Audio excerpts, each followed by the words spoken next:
Welcome to Burlap Teaches. Enjoy the video. In this video, I will explain how to connect your domain to Webflow. To begin, log into your domain registrar like GoDaddy or Namecheap.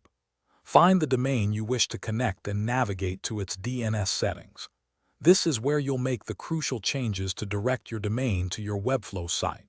It's a straightforward process, but accuracy is key for a smooth transition.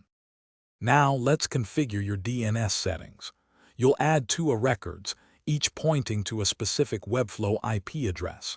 Then, create a CNAME record for www that points to proxy, Webflow, com. These records tell the internet where to find your Webflow site.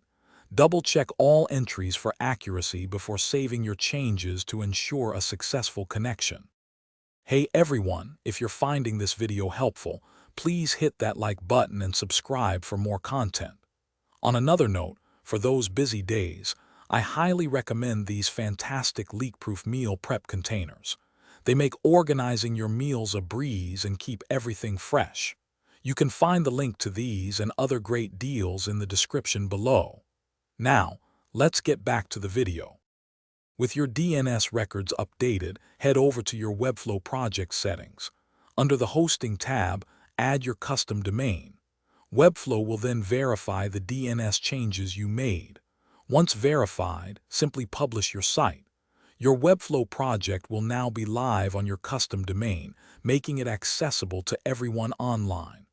Congratulations, you're all set. Thanks for watching. Consider subscribing if this video helped you.